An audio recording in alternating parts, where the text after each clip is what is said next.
네, 우리나라의 통계의 가장 큰 문제점은 모든 통계가요.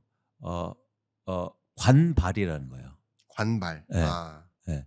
정부가 통계 자료를 산출해요. 네. 그러니까 검증이 안 돼요. 음. 그러니까 정부가 통계 자료를 만든다고 해서 그게 맞습니까? 교수님? 맞다라고 할 수는 없죠. 없죠. 예, 예. 없죠. 예. 특히 사람들의 심리가 많이 작용되는 자산 시장에서는요. 네. 그러니까 경제 숫자하고는 달라요. 네. 경제 숫자는 명확하게 그러니까 이견이 있을 수 없다는 거죠. 네. 근데 주식 시장의 통계나 분석 자료를 정부에서 다 내. 그럼 될까요? 안 됩니다. 안 되죠. 안 되죠. 네. 안 돼. 그래서 자산 시장, 특히 투자로 이루어진 자산 시장의 통계 자료는요. 예. 민간에서 참여해서 견제와 균형을 통해서 그래서 균형점을 맞춰가야 돼요. 근데 대한민국의 부동산 통계는 전부 다 관발이에요. 전부 다 거의 다. 그렇죠. 예. 근데 부동산에 지금 투자화되어 있는 시장에서 네. 그런 관발의 통계 자료가 검증이 안 되고 네. 자꾸 오류를 일으키고 네. 사람들을 잘못 해석하고 그러니까 그럴 가능성이 굉장히 높다는 거예요. 그러면 제가 그러니까 제가 그 반문하는 게 아니고요. 네, 네. 그냥 공감하지 않는 것은 아니고 그러면 이렇게 여쭤볼게요. 그러니까 관발이 아니라 민발이면 문제가 없습니까? 그러니까 민발과 관발이 네. 같이 있어야지. 그래서 서로 견제와 균형을 이루어야 된다. 그러니까 미국의 부동산 통계는 수많은 사기업에서 네. 기업에서 산출해냅니다. 그렇죠.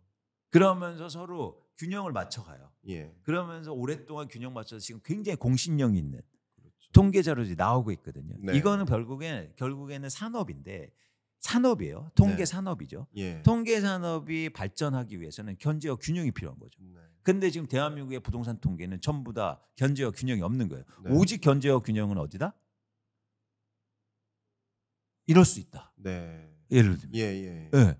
그러니까 문제 의식을 가질 수밖에 없는 거예요. 그래서 통계 때문에 뭐 재판을 받는다느니 뭐 갑자기 통계가 이걸 믿을 수 있냐니 갑자기 이 통계를 썼다가 저 통계를 쓰고 뭐 이런 거예요. 이 지적은 네. 여야를 불문한 지적이시죠? 당연하죠. 예. 당연하죠. 문재인 정부 때도 통계 자료 때문에 문제가 생겼고 있었죠. 지금도 통계 자료에 불확실성이 크단 말이에요. 예. 막 아파트는 지어졌는데 빠져 있어? 네, 예, 그러니까요.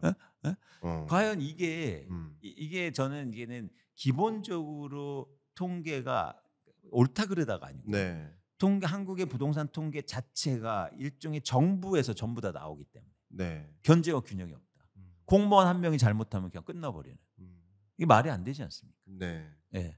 네. 그러면 여러 기관에서 나와야 된다. 그렇죠. 그러면 그래서 전 그걸 하고 싶은 거예요. 광순회 복덕방도 네. 전국적으로는 예. 누군가 저의 통계 자료를 갖고 분석할 수 있는 네. 그런 자료들을 계속 지금 누적하고 있거든요. 아, 그럼 통계 생산 기관이 되고 그렇습니다. 싶은 거예요? 아, 그러시군요. 출처가 제가 되고 싶은 거죠. 네.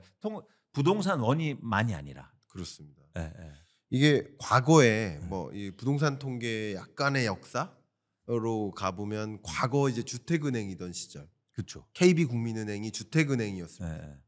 그때 이 주택 통계를 거기서 산출하다가 네. 나중에 이제 그때는 한국감정원이었어요. 지금은 한국부동산원으로 이름이 바뀌었는데 네. 한국감정원에서 이 통계 산출을 이관해 갔죠.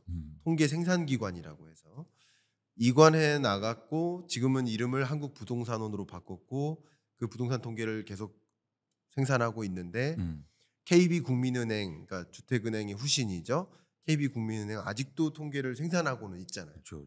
그러면 이것은 그나마 네. 한국부동산원 통계도 있고 KB부동산 통계도 있으니까 네. 이런 다양한 기관에서 뭐 지금 2개지만 2개 이상의 기관에서 좀 통계를 생산하는 게 맞다라고 생각하시는 거죠? 맞습니다. 그런 기관들이 많아져야 되는데 네. 아까 교수님이 그러니까 중요한 말씀하셨어요. 네. 그러니까 뭐냐면 KB국민은행에서 화낼 수도 있겠지만 네. 원천이 사실은 일종의 정보기관이었잖아요. 그렇죠. 네. 정보기관에서 처음에서 산출을 만들어냈고 그런 어떤 그 틀을 통해서 보는 거란 말이에요. 네. 시정을 통해서. 지금은 민간이지만. 그래서 그런 차원에서 좀 더 새로운 민간 통계의 필요성에 절실한 겁니다. 대한민국에서. 그렇군요. 네. 그게 그런 노력들을 사실 안 하니까. 그럼 우리 통계 이 부분에 대한 관심이 굉장히 많은 사람이에요, 개인적으로. 예. 그래서 좀 또 추가 질문 한번 드려보면 어쨌든 통계의 선진화 위해서 다른 기관들이 또 통계를 생산하는데 참여할 수 있단 말이에요. 그렇죠. 그러면 보통 이제 통계를 생산하는 그 기관은 여윳돈이 있어야 될 거예요. 그렇죠. 통계 생산하는데 돈은 엄청나게 들거든요. 맞습니다. 그렇죠? 맞습니다. 그러면 그 여유 자금이 있는 기관에서 통계를 생산할 텐데 네. 그리고 아무 관심도 없는 부동산 통계를 만들 필요는 없잖아요. 그렇죠. 그 업과 관련될 겁니다. 그러니까 다시 말하면 금융사거나 건설사만이 부동산 통계 생산에 관심이 있지 그렇지 않고는 관심이 없을 거라고 생각하거든요. 그렇죠. 그렇죠. 근데 그것도 이미 이해관계를 벗어나기 어렵지 않을까요? 이런 질문 드려보고 싶어요. 그런데 아까 예. 그 이해관계하고는 달라요. 네. 예를 들어서 네. 뭐냐면 예를 들어서 이거죠. 제가 중개업 하는 분들 뭐라고 하는 게 아닙니다. 네. 그러니까 중개업을 하시고 시장 전망을 하신다면 네. 그러니까 어쩔 수 없이 그런 방향성이 있을 가능성이 높아요. 그렇죠. 가격이 오를수록 거래는 빈번하니까. 그럼요. 그렇잖아요. 그럼요. 이거는 인지상정이고 제가 뭐라고 할 필요는 없어요. 예. 그래서 예. 얘기 드리는 건데 흥미로운 지점은 네. 건설사를 한번 볼게요. 예. 건설사는 개인이 나와서 얘기하는 것보다 개인은 그렇게 얘기할 수 있겠죠. 왜냐하면 건설사 소속의 예를 들어서 분석하는 사람이야. 네. 뭐 기획팀에 나와서 집값 떨어집니다 하면 가서 욕 먹을 거잖아요. 네. 그런데 건설사라고 보자는 거죠. 개인이 아니라. 건설사는요. 네.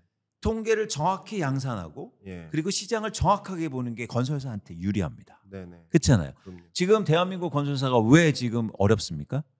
시장 파악을 못해서기 때문이에요. 매일 가격이 오른다고 하니까 그냥 땅 샀어. 네. 그랬더니 지금 다 문 닫고 막 손실 나고 이러고 있어요. 그러니까 이런 반응을 뭐냐면 그러면 이렇게 인식하는 거죠.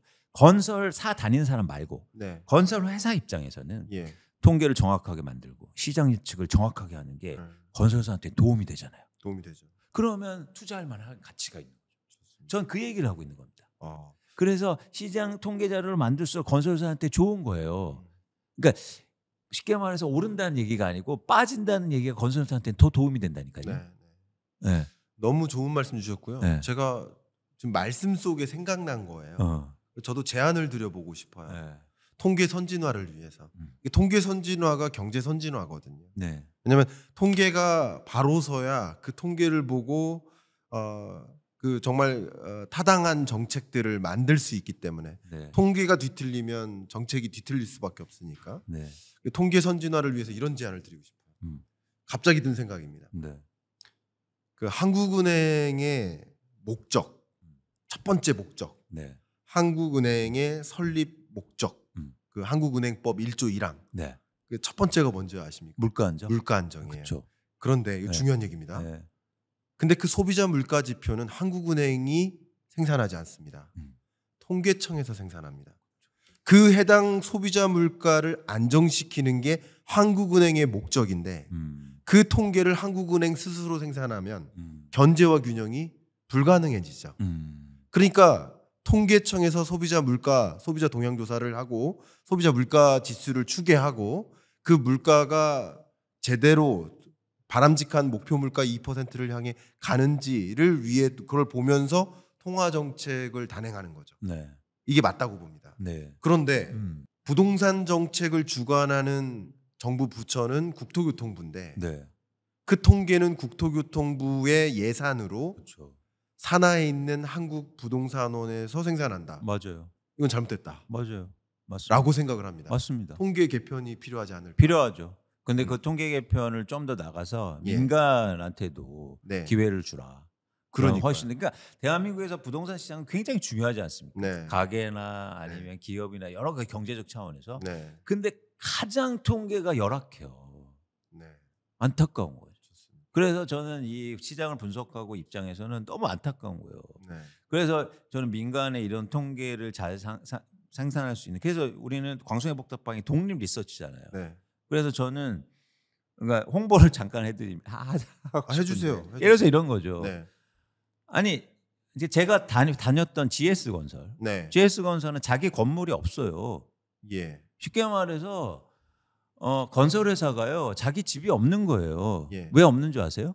있을 이유가 없는 거죠. 아니요, 네. 아니요. 예. 왜냐하면 미분양이 엄청나게 예. 예를 들어서 서브프라임 2008년도부터 2010년도에 미분양이 엄청나게 많아서 있던 건물 다 팔고 네. 갖고 있는 땅 다 팔아서 그렇게 됐어요. 네. 그러니까 결국엔 GS건설이 시장에 가격이 올라서 돈 번 것도 있지만 가장 크리티컬한 거는 시장을 정확하게 보는 노력이에요. 네네. 그거를 방만했기 때문에 이런 현실. 최근에 다시 또 어렵거든요. 그 말씀하신 거군요. 그러니까 무슨 얘기냐면 시장을 제대로 보는데 투자하셔야 된다. 건설회사들.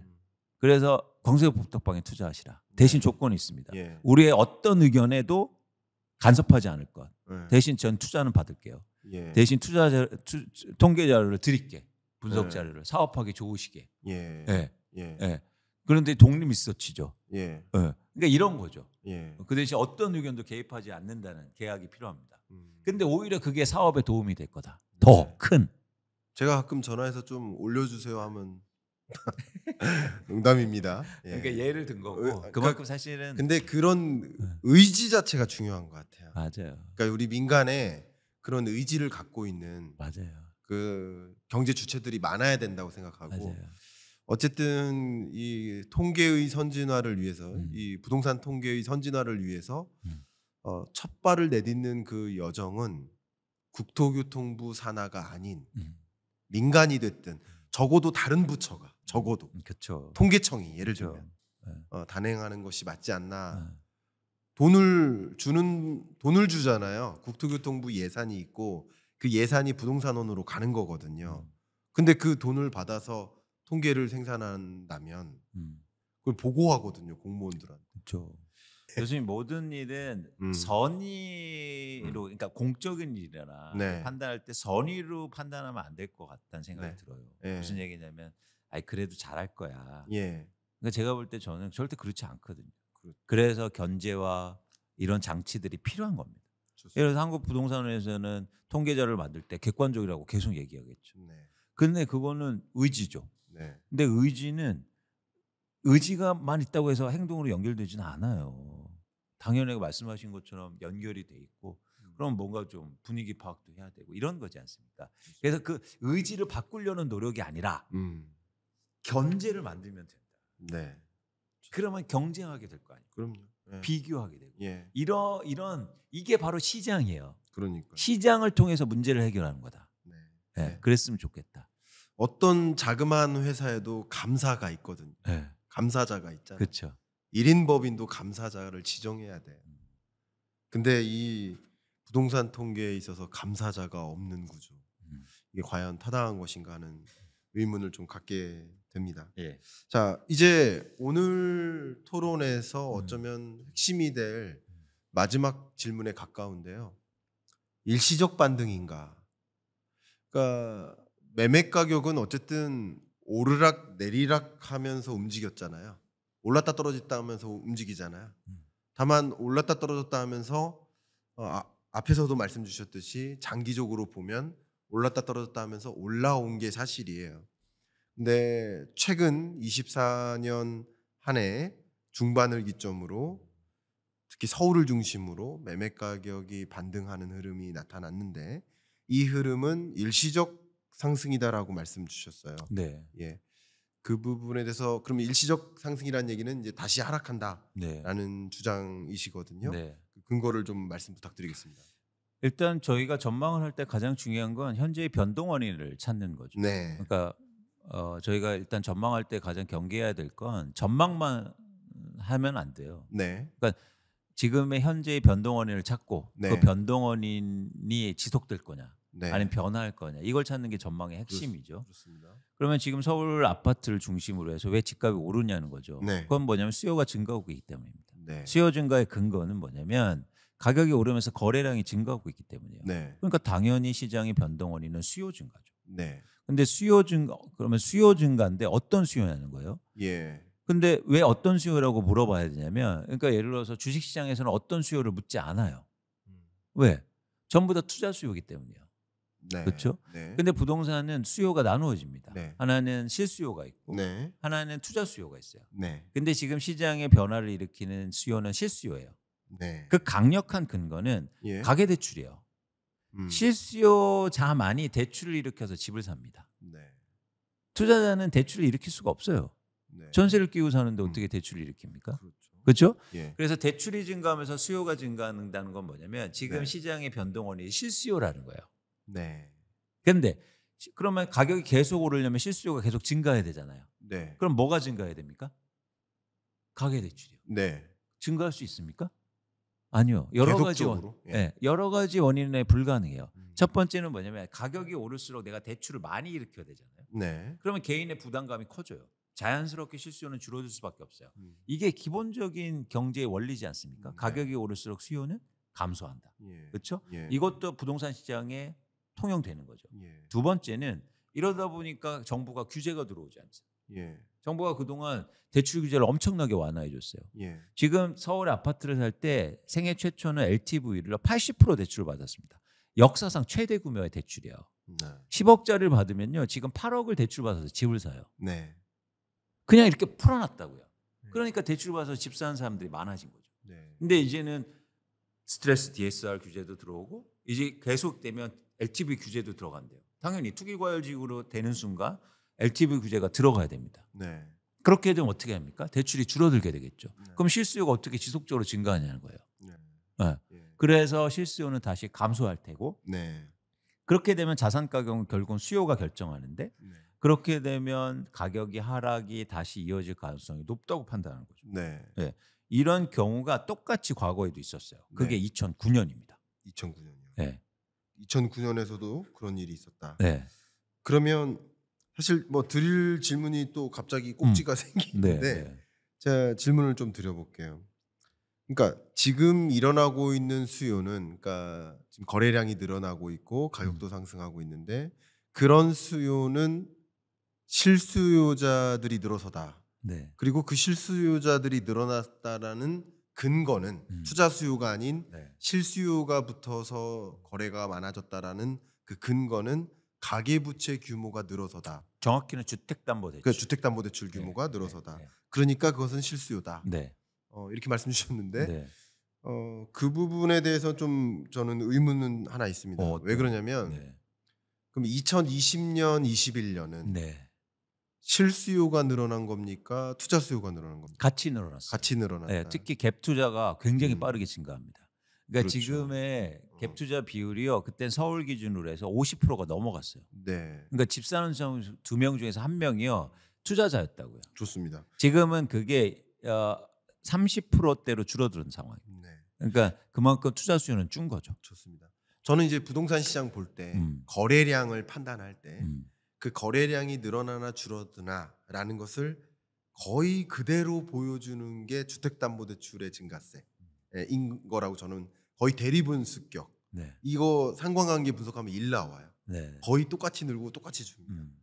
근데 2020년, 21년에도 집값이 폭등할 때 말씀하신 대로 실수요와 투자 수요가 같이 붙던 건데 같이 붙었으니까 폭등하는 거죠. 그렇죠. 근데 그때도 가계부채 규모가 굉장히 폭발적으로 증가했거든요. 20년, 21년.